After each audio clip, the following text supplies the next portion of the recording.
পুজোর সময় দেবমূর্তি থেকে ফুল নিচে পড়া কি আদৌ শুভ? কিসের ইঙ্গিত শাস্ত্রমতো জেনে নিন। শাস্ত্রমতে আমাদের আশপাশে ঘটে যাওয়া বহু ঘটনার কোনো না কোনো ব্যাখ্যা রয়েছে। কিছু ঘটনা আমাদের ইঙ্গিত দিয়ে যায় আগামীর। শাস্ত্র বলছে এমন ইঙ্গিত কিন্তু পুজো করার সময়ও মেলে। ফলে পুজো করার সময় কিছু দিক খেয়াল রাখলে আগামীতে শুভ অশুভের বহু ইঙ্গিত আগাম পাওয়া যায়। এক, প্রদীপ। বলা হয় যদি প্রদীপ জ্বালানোর সঙ্গে সঙ্গেই তার শিখা একদম সোজা লাইনে ঊর্ধ্বমুখী হয় তাহলে তা খুবই শুভ। শাস্ত্রমতে এর অর্থ দেবতা আপনার পুজো গ্রহণ করেছেন। এতে মনের ইচ্ছা পূরণের কোনো ইঙ্গিত থাকে বলে মান্যতা রয়েছে শাস্ত্রমতে। 2, মূর্তি থেকে ফুল পড়া। অনেক সময়ই পুজোর ক্ষেত্রে দেবদেবীর মূর্তির গায়ে ফুল রাখা হয়। কখনো অঞ্জলির সময়ও ফুল ছুড়ে দেওয়া হয়।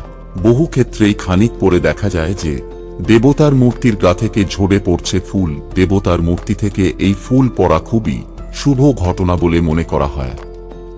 এক্ষেত্রেও মনে করা হয় যে আপনার মনের ইচ্ছা পূরণ হতে চলেছে।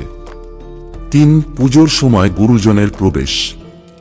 পুজোর সময় যদি ঠাকুর ঘরে গুরুজনের প্রবেশ হয় আচমকা তাহলে তা খুবই শুভ বলে মনে করা হয়। এর মধ্যেও থাকে একটি ইঙ্গিত। বলছে শাস্ত্র, বলা হচ্ছে যে এর ফলে মনে করা হয় যে আপনার বহু দিন ধরে চলা ঝুট ঝামেলা এবার কেটে যাবে। 4, চোখের জল। যদি পুজো করার সময় যিনি পুজো করছেন তার চোখের জল পড়ে যায় তাহলেও তা শুভ বলেই মনে করা হয় শাস্ত্রমতে। অনেক সময়ই ভক্তিভাবের জেরে চোখের জল পড়ে থাকে পুজোর সময়। এর অর্থ সব প্রার্থনা ঈশ্বরের কাছে পৌঁছেছে, তিনি তার যথার্থ বিবেচনায় সমস্যা থেকে মুক্তি দিতে পারেন। বন্ধুরা, ভিডিওটি ভালো লাগলে লাইক করুন এবং আমাদের চ্যানেলে নতুন হয়ে থাকলে সাবস্ক্রাইব করুন। ধন্যবাদ। আপনার দিনটি শুভ হোক।